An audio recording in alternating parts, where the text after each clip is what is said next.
So ar ran cyswllt ffermio a Menter Moch Cymru, croeso cynnes i chi gyd i'r webinar beth i edrych amdano wrth brynu moch a'r be fysa di bod penwythnos y gwyl thyddyn a chefn gwlad. So on behalf of Family Connect and Menter Moch Cymru, a warm welcome to you all on what would have been the Smallholding and Countryside Festival weekend. David Owen dwi, swyddog technigol moch I cyswllt ffermio. My name is David Owen and I'm Family Connect's Pig Technical Officer. As you all know, the topic of the webinar today is what to look out for when buying pigs. And we're lucky enough to be joined by the renowned guest speaker, pig vet and specialist, Bob Stevenson, who will go through the considerations and the do's and don'ts when buying and introducing pigs onto the farm. Following Bob's presentation, Eileen Harf-Jones, Menter Moch Cymru Development Officer, will give a quick overview of Menter Moch Cymru services. So before I ask Bob to start his presentation, I'd like to just quickly draw your attention to some of the relevant services that Family Connect have to offer. So first of all, we've got the 100% funded digital surgeries available. These can be an hour of one-to-one advice with experienced consultants, and as you can see, on a variety of different topics. They're usually carried out over Zoom or over the phone, and they can be carried out within hours of your initial inquiry. We also have the animal health clinics available. So there's £250 available for sampling or testing. Like all of the Family Connect services, all businesses will need to be registered with Family Connect and must confirm their interest before any testing or sampling takes place. And then funding is allocated on a first-come, first-served basis. It's a maximum of one clinic per registered business, and the testing or sampling must take place within 30 days of the issue date. We also have the advisory service available, where we offer fully funded group advice or 80% funded one-to-one advice. And each registered business can access up to 4 instances of advice.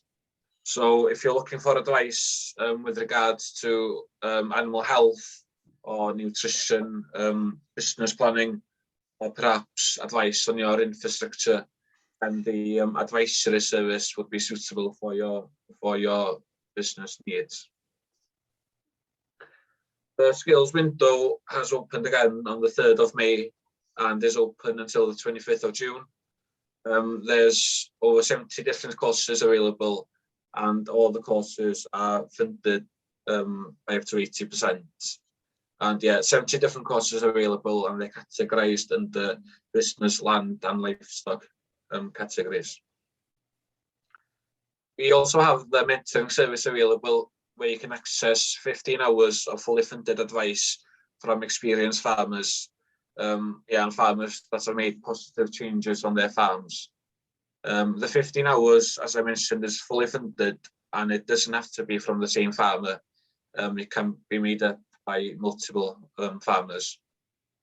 And we have at the moment, we have around 80 different farmers commenters even in the directory to choose from. And as you all probably know by now, both Family Connect and Menter Moch Cymru have a busy programme of webinars in place. So for more information on the webinars or to catch up on any that you've missed, please either contact Family Connect or visit the website. So for more information on anything I've covered, you're welcome to either contact myself on david.owen@menterbusiness.co.uk, or you can contact your local development officer. So there's 18 development officers spread across Wales, and yeah, they're your first point of contact with Family Connect, and I'm sure that they'd be more than happy to point you in the right direction.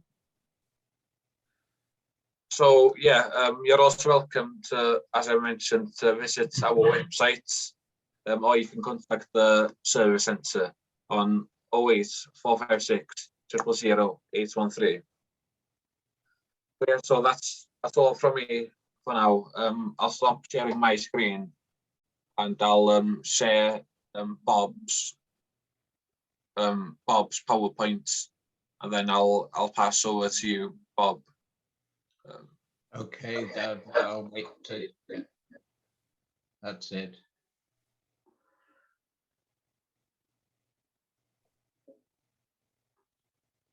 Well, good morning, everybody, and a very big welcome.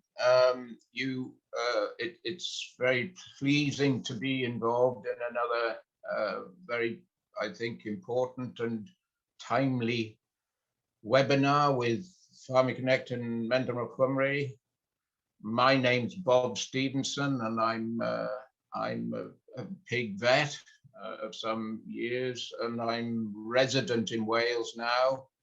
I have dealt with pigs of small and large over many years, and one of the problems that continues to produce anxiety and consequences is not getting it right when purchasing pigs. So there's a real good focus to make while we're sitting in front of a screen in what you want from pigs and what you and your advisors or family can do before you purchase or receive, I suppose, any pigs of any sort. And the title, What to Look For, is key, because it is a matter of clearly looking, but also it's actually not only looking, it's planning before you even get to the look stage. So now I'm going to ask Dav if he will advance. I think, Dav, there we are. Now then, that title is interesting, isn't it? Buyer beware. So the onus is on the purchaser, and you might be persuaded on whatever grounds to actually start thinking about cost and how to do it, but you must make a decision, and the onus is very much on you unless there's some form of guarantee that's been made by the vendor to say, well, I'll always have them back. But usually if you've had them on the unit and something goes wrong, it's too late. So the planning is crucial. Do not buy a pig in a poke. Now that's an interesting phrase, is it not? And it marries up with an old-fashioned caveat emptor, which meant with properties, if you buy a property, historically, you've signed the contract, that's you. Now there's no necessarily contract with pigs, but the same things happen. Do not buy a pig in a poke. And that comes from old merchants who used to sell pigs. And because pigs are noisy and awkward in certain situations, when they came to market, they were put in a bag, a sack, would you believe? And they still use the word poke in Scotland. You're going to get some sweeties in a poke was a sweets in a bag. And that was because they were difficult. And to open a bag in a market and have a look at, it was fraught. We didn't have all the penning and everything that we have now.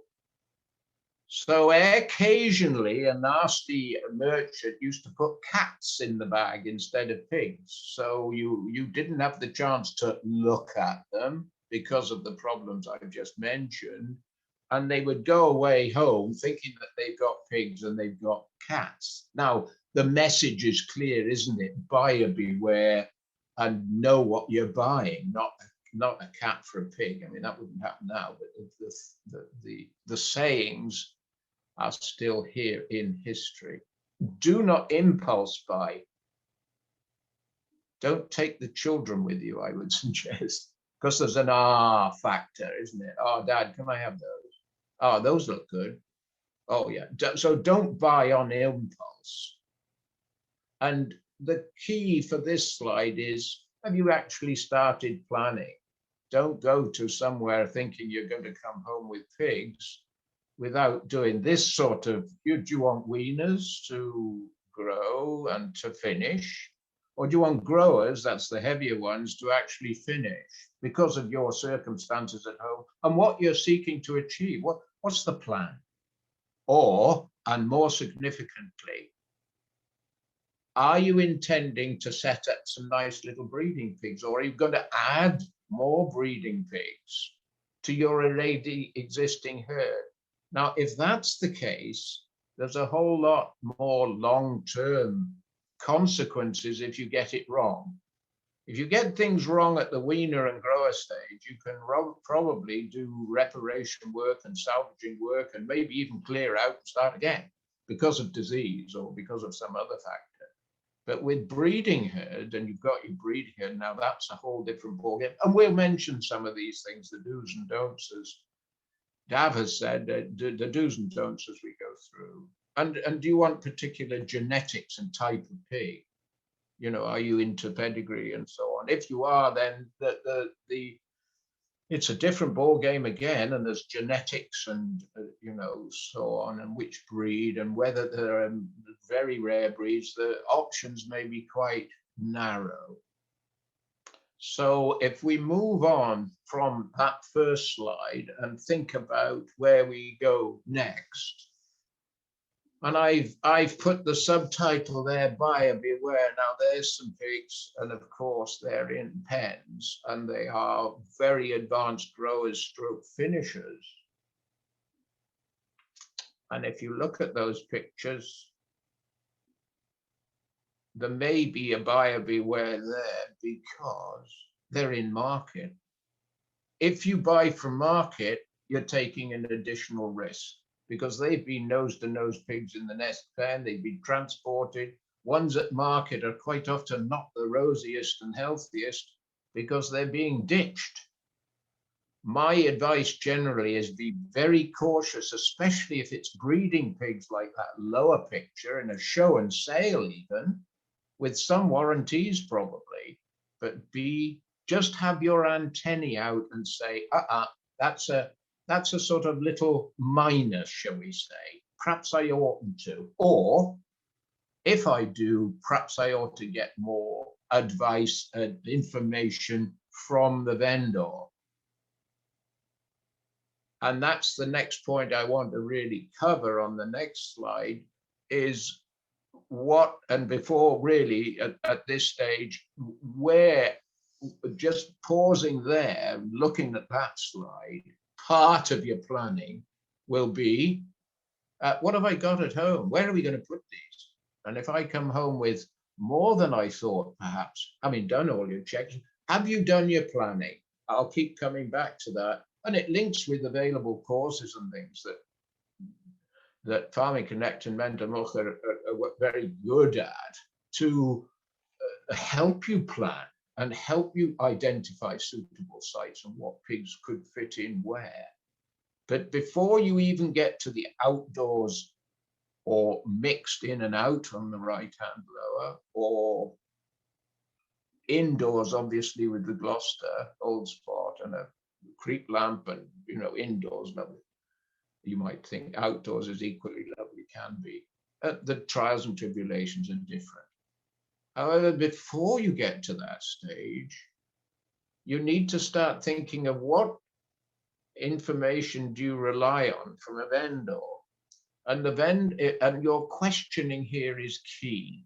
And a little series of memory jerking questions that you might like to have would be, you know, what vaccines do you use? Oh, I don't use any vaccines. Now that's, for breeding pigs, that would switch me off completely, because almost all breeding herds of high health will be vaccinating for something. And there are lists, and we'll go through those later. If they're weaners or growers, a little bit different, but you know what, do you ever get any diarrhea in the pigs, maybe on your checklist? Or do your pigs cough? Oh, well, he cough occasionally, he might say, or she might say, but it's not a problem. We've never had a real problem. And little red flags keep popping up. So just if the vendor is hugely reputable, you seek advice from other people who might have bought pigs from him or her or that unit. Or you may have bought from before. Now, if you bought before and they've come in and integrated nicely into your herd, and we'll talk about integration later, then that gives you a little bit added confidence. And so it knocks one or two of those red flags off. So summary so far is ensure you know what pigs you're getting, ensure you know where you're going to put them,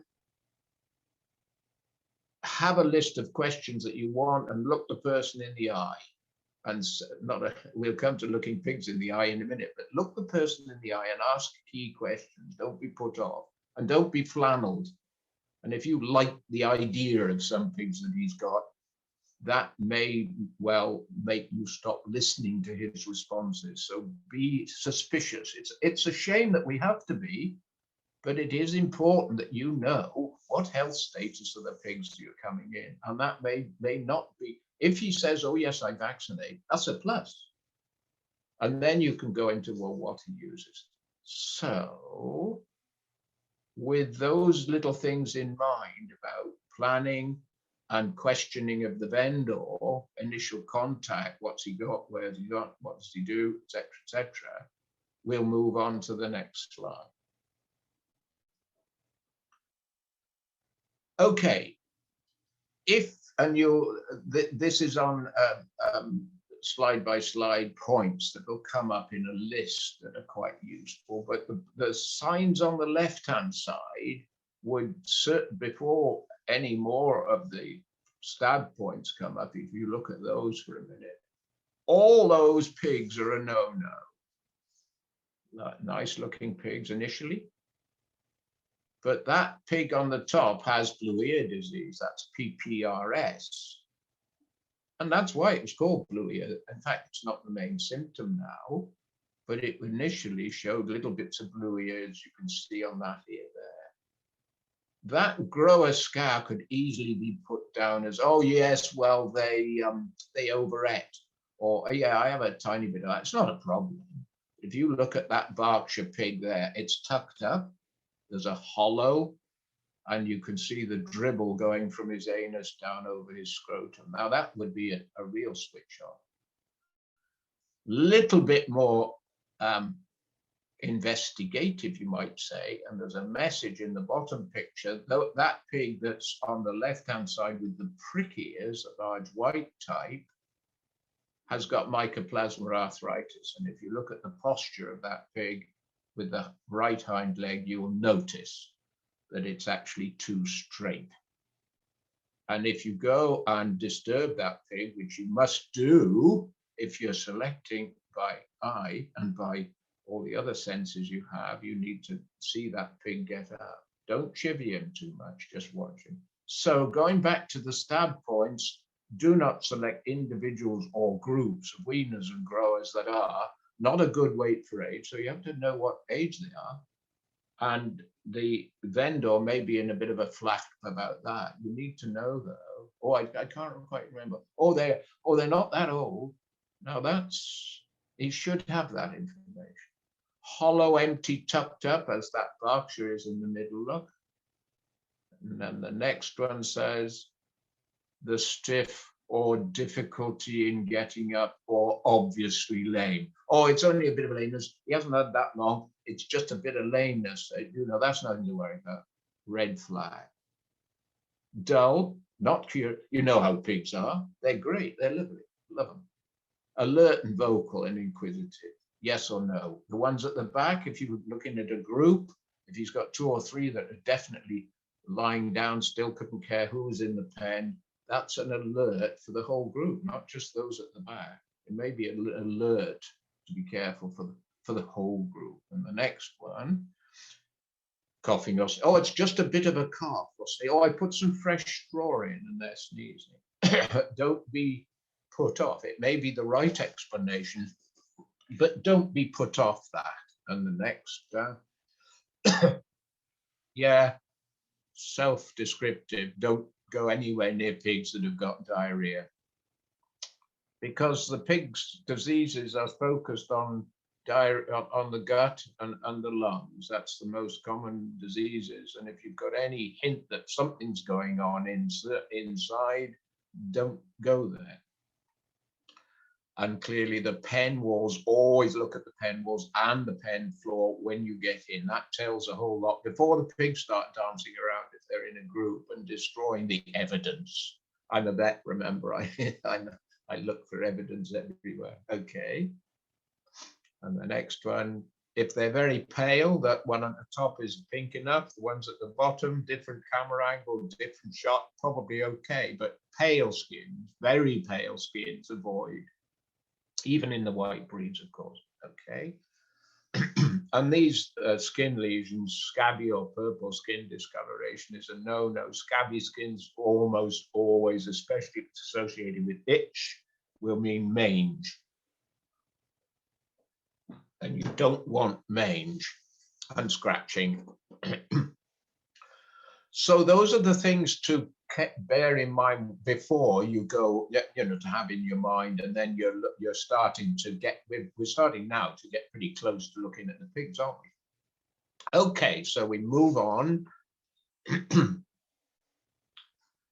Don't only look down at the pigs, look them in the eye. So when you get into the pen, and these are sort of slightly artificial, except the one on the bottom, and the picture on the bottom there, use your eyes, get down at pig level, use your ears, the voice changes with health and disease.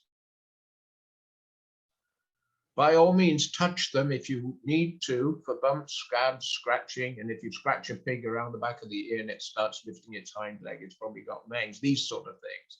And the smell is quite important too. So those pictures at the bottom, I think it doesn't really include taste, does it? But sight, hearing, listening, touching, spend time. Don't come in a hurry and expect to make a quick decision, oh, we won't be long, we'll be back for lunch. Don't do that. So you've got to get down with them and close enough, taking advice from the owner about, if you're doing with the boar and all the health and safety has to be. And there's myself inspecting some hybrid gilts off. That's just unloading rather into an isolation pen, which we'll mention later on. And this is a decent sized herd, and these are hybrids, but the message is clear. Look at, listen to them, hear them, start acquiring what is right for pigs and what isn't so right for pigs. If you don't already know, if you're an experienced pig keeper, bit different, you know. Don't do too much Googling, and don't do too much listening to the local orator who thinks that he or she knows a lot about pigs. May do, and if reputation is right, then by all means seek advice. I'm not suggesting you don't seek advice, but please don't take everything that is said as gospel. Okay, so that's an important slide before we just then highlight again the increased risk of bringing pigs if they're from market or shows and sales. That, you see, if you've got that sort of show and sale there, you've got all the diseases that are respiratory. That's the pneumonias, the rhinitises, the blue ear disease, all sorts of respiratory pneumonias, and those sort of diseases of the lungs that make pigs cough and sneeze are beautifully spread along there. A bit like our concerns now with human spread of coronavirus, masking up and everything. Well, that's an open surround. It is very airy, which helps, but nose-to-nose contact through those bars is a given for all those pigs to have all the same sort of diseases by the time they finish. Recognize that prevention is better than treatment, and certainly cheaper, much cheaper. Even if a disease causes poor growth, the cost of growth deficit and conversion deficit of expensive food is much more expensive than 1 or 2 deaths, would you believe? So it isn't only the things that cause really nasty signs, it's the ones that slow them down. Be aware that most significant pig disease can be a huge number of lovely vaccines in pigs now, and a real anxiety about overuse of antibiotics in farm animals, as there is in human beings, and more and more and more of the bacteria are getting resistant. Don't use antibiotic just in case. Try and develop a health plan with Menter, Moch or Farming Connect that actually directs you exactly what to do. And there we are. In the productive breeding herd, vaccinations are pretty free. I don't know any proper breeding herd that's now not vaccinating. Even the ones that are under organic production will actually get derogations in some of their requirements if they need to vaccinate, and often they do. Thank you. And young piglets at the bottom there. There are a few essential vaccines again, and I think we cover those fairly shortly. Now in the next slides.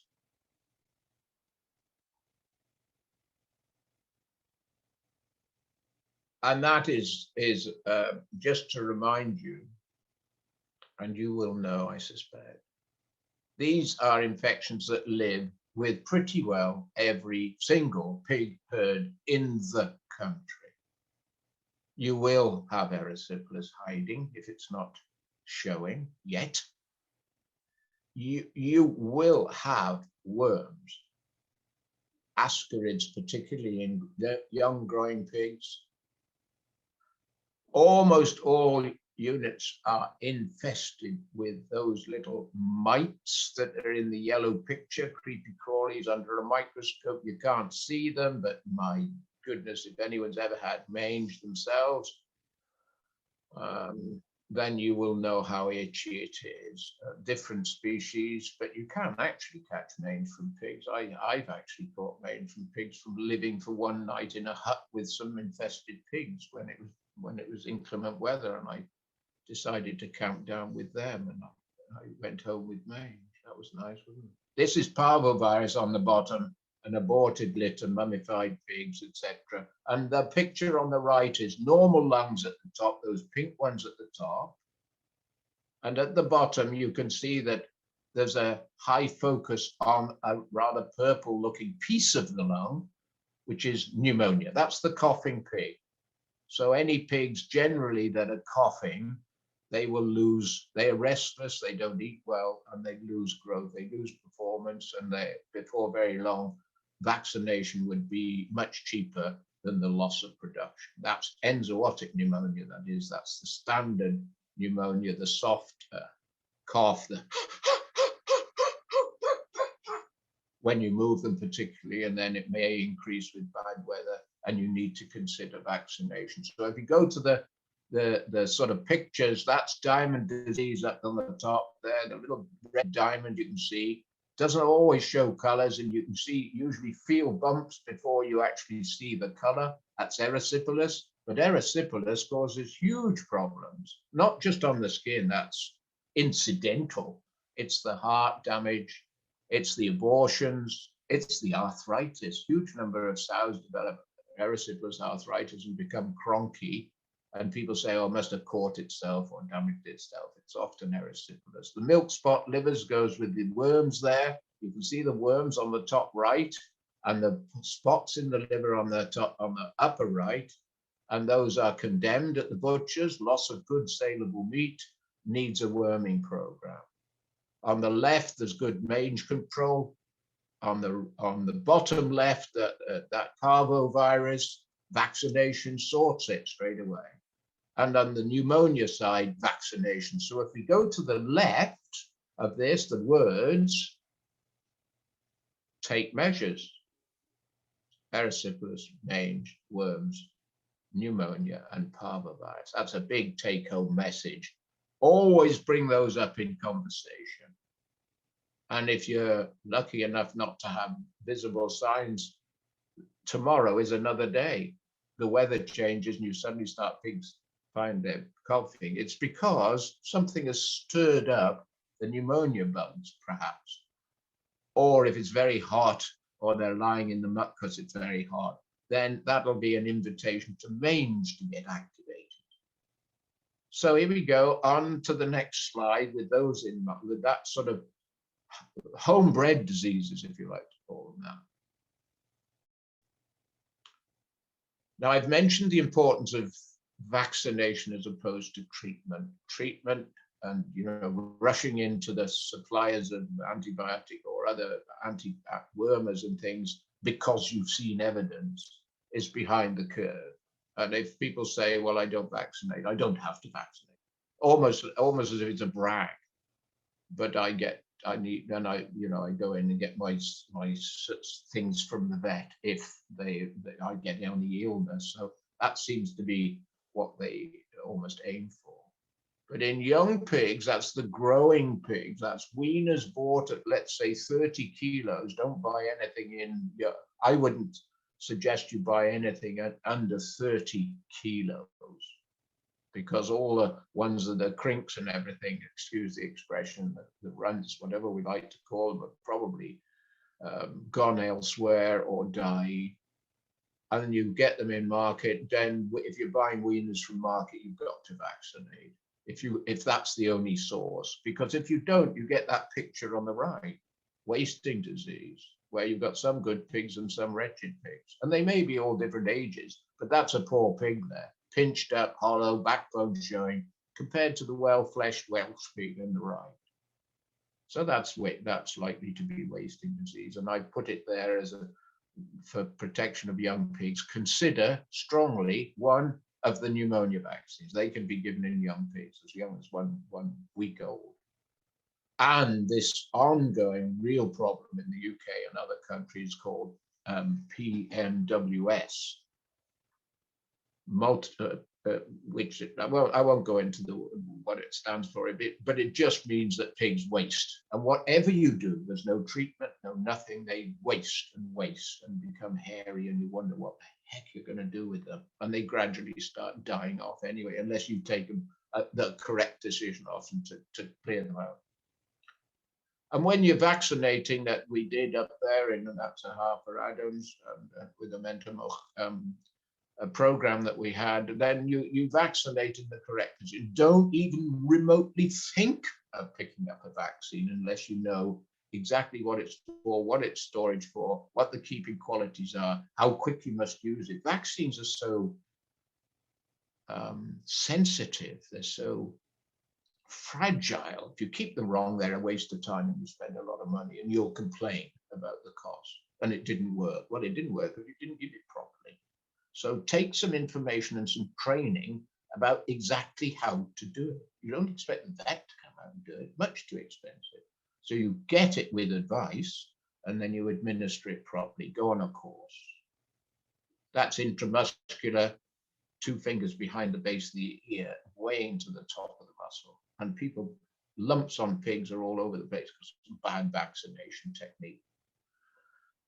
So correct position, correct pig, correct needle. And for the breeding herd, as I've emphasized, I hope I've emphasized, that new arrivals in isolation, as in the top picture there, they've come straight into isolation. And it's another big herd, which puts 40 gilts in at a time to keep the herd turning over genetically, and to address the fact that culls go out at the 5th, or culled sows go out at their 5th litter. So there's always a 20% turnaround, if not more.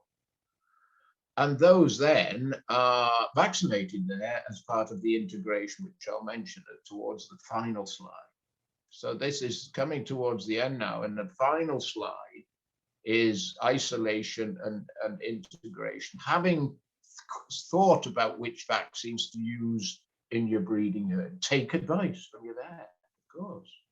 If your vet is a pig vet and knows what the health status is of your pigs, and he can match the health status with incoming pigs, you're on a winner. You can match and marry and match, so that there's no shake-up of the pigs coming in, meeting your pigs, and there's no shake-up of the incoming of your pigs being exposed to something that the new pigs have brought in. So it's matching and marrying, and that's the process of isolation to start with, and I'll explain why, and then integration. And if we move to the next slide, we'll talk about that. But before we get to there, there's the top line tells you why erysipelas is important. Skin disease I put at the bottom. That's just a sign that you've got it. The consequences are almost always arthritis. So pigs that have had the skin disease get arthritis. Pigs that have had the skin disease get heart attacks and sudden death. Pigs that have got the skin disease quite often abort. And it's easy. You can get the vaccine from your merchant. It does come in perhaps not the most convenient dose sizes. The equipment and things you've got to get right. Make sure you've got the right length needle, because erysipelas is intramuscular. So it's a decent sized needle. Don't think you're being kind or easier for you and the pig by using a small needle. Is not.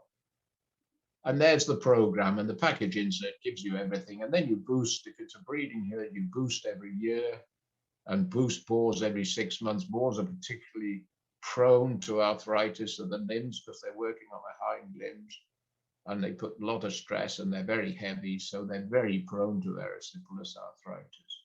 And the progeny, that's the litters, are protected from 9 weeks as long as you protect your breeding herd. So this applies to your breeding herd. You don't often have to vaccinate your young pigs against erysipelas.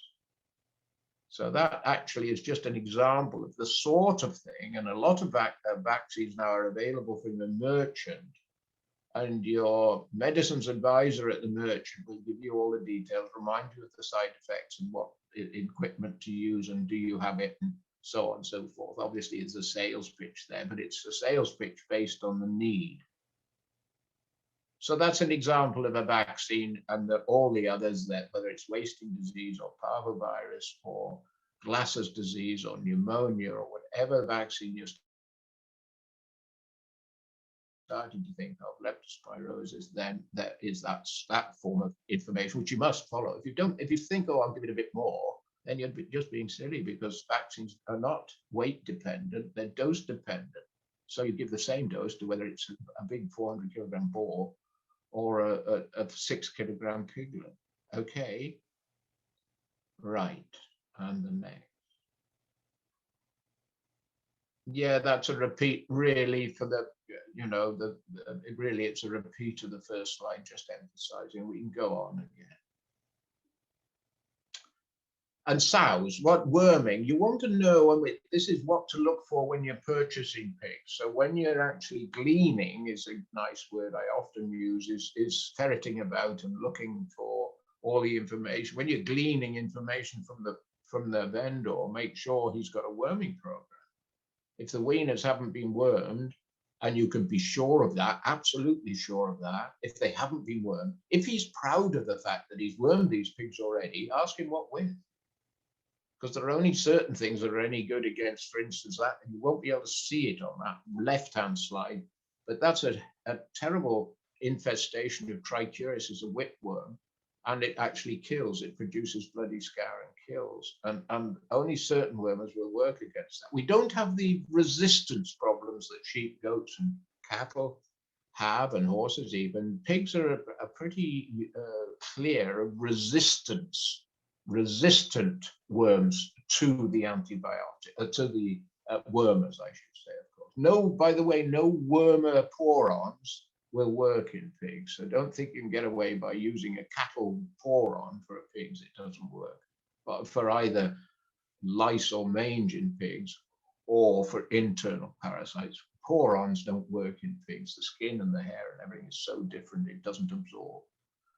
On the right-hand side is the worms that have these very little picture there with the very resistant eggs that last for a great long time, about almost indefinitely in rough buildings with rough concrete, indefinitely.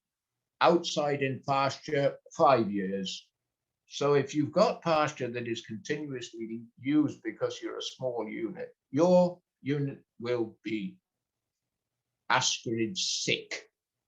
You must worm, and you may well get those guts at the bottom. Excuse the graphic pictures after breakfast, or is it lunch?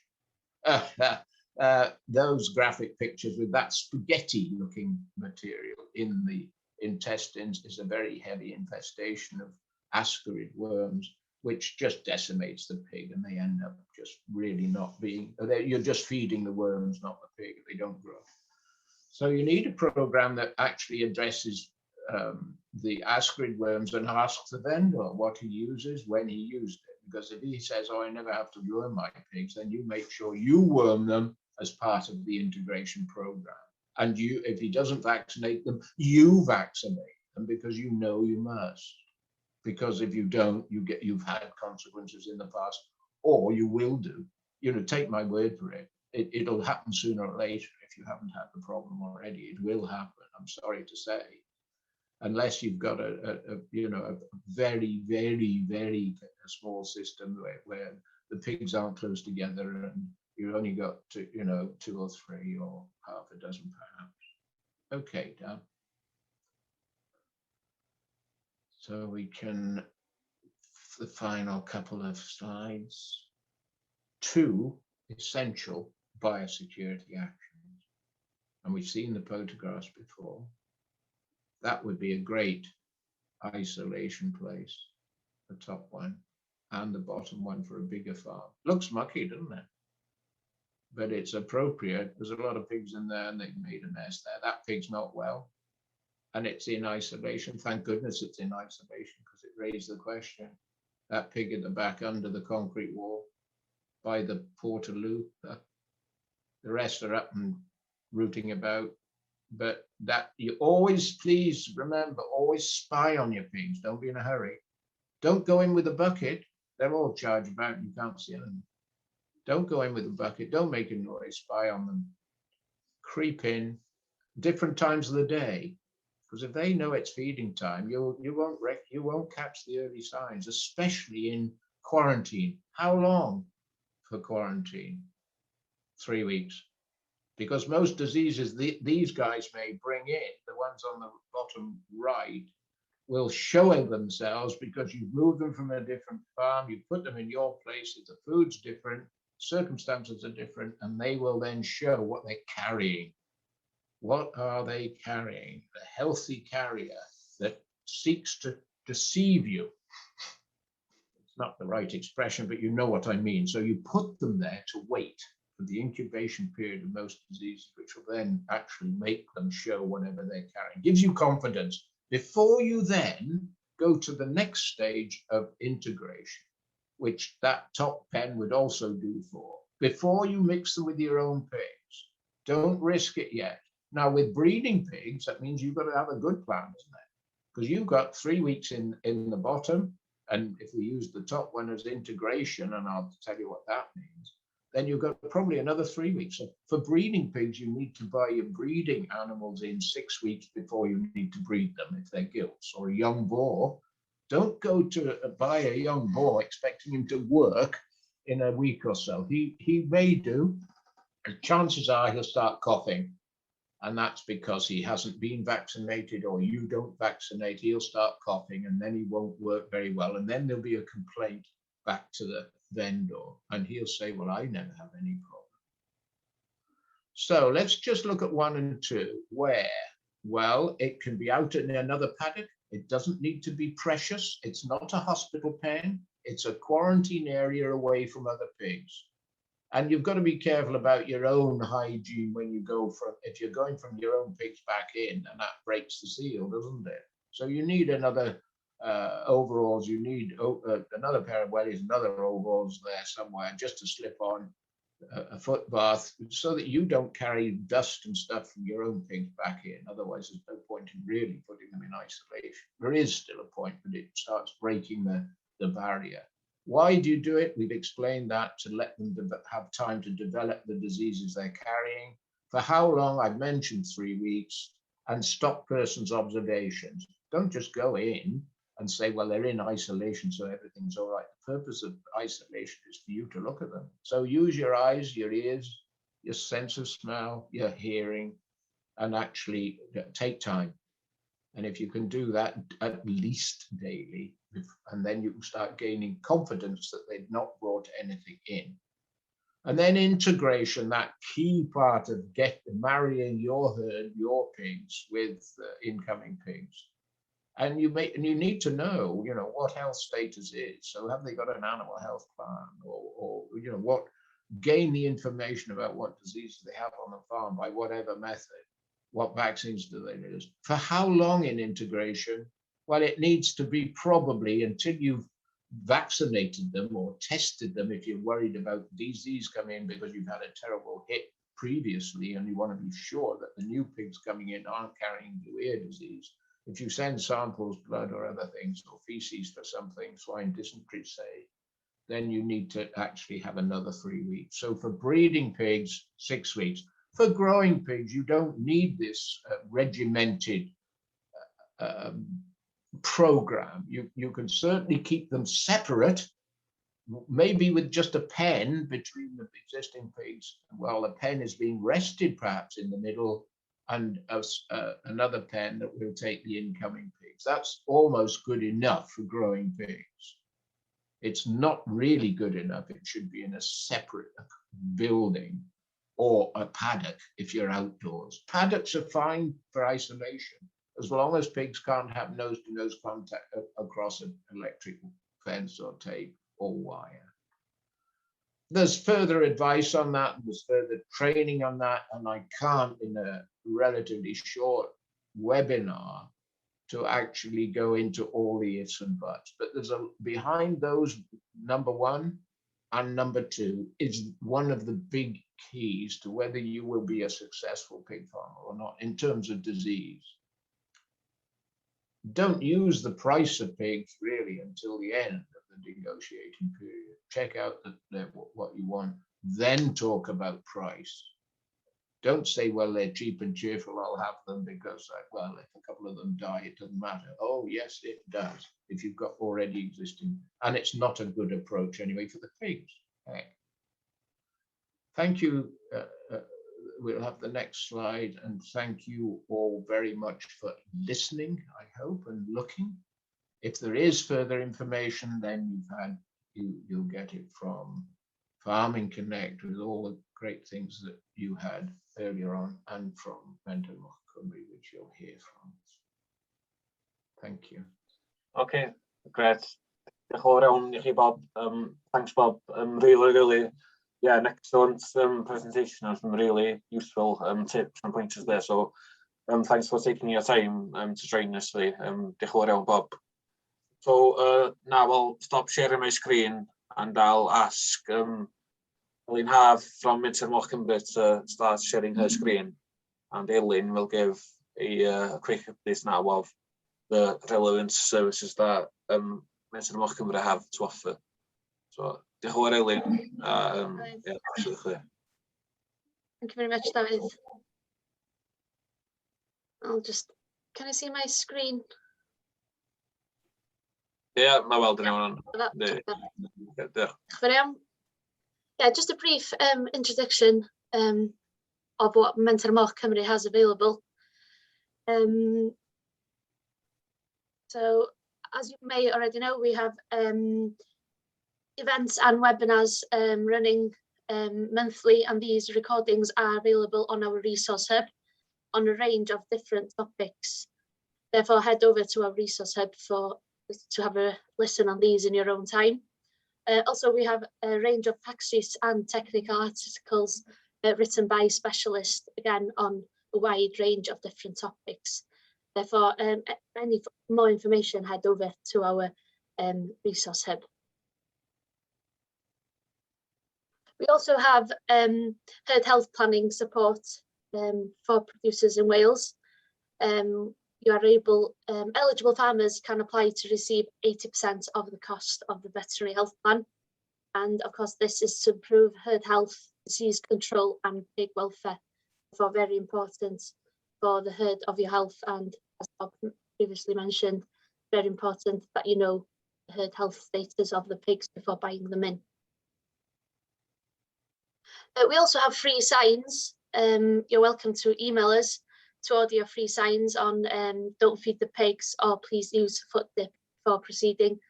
You can place these, as you can see in the picture here, someone has placed them on the gate if you have a public footpath going through your land, so that you make it clear to walkers that they should not feed the pigs or use the footpath before proceeding. We also have bespoke marketing support for Welsh pig producers and retailers that sell pork from Wales. This is to develop branded promotional materials such as flyers, labels, digital adverts and graphics. Whatever your company would benefit and would like, you can work with an approved design company. And the funding also covers print and production cost of the material. So there's up to £750 available for businesses to create a branded promotional material. Recently, we have also practical training videos. We have worked with Bob to create these. So future monthly videos focus on identification, biosecurity, health, a range of different topics. And more will launch over the coming months. All are not available at the moment, but we have released a few, and these are available on the Resource Hub or on our social media platforms too. Thank you very much. Diolch yn fawr iawn. For any further information, don't hesitate to contact us through email or give us a call. Diolch yn fawr iawn. Pidwch â oedi gysylltu â ni, gydwch ganiad neu e-bostiwch ni. Diolch yn fawr iawn. Yeah, diolch yn fawr i chi, Elin. Thanks, Elin. So yeah, so between Farming Connect and Menter Moch Cymru, there's plenty of advice and guidance available. So yeah, please contact either myself or Elin for further information. And if you have any questions on anything Bob's covered, please contact Elin or myself, and I'm sure Bob will be more than happy to answer any questions you may have. So yeah, so that's it. Can I thank you once again, Bob, for taking your time to join us today. As I said, a really interesting and really useful webinar. So thanks again. A diolch yn fawr i Elin hefyd am helpu drefnu ag i am ymuno heddiw yma. So thank you, Elin, for helping to organise and join us today. So, and yeah, and most of all, thank you all for watching. I hope I can see you all soon. So, diolch yn fawr i chi gyd am ymuno heddiw yma, a gobeithio allai fel chi gyd yn fuan. Thank you. Bye. Hwyl. Diolch yn fawr iawn.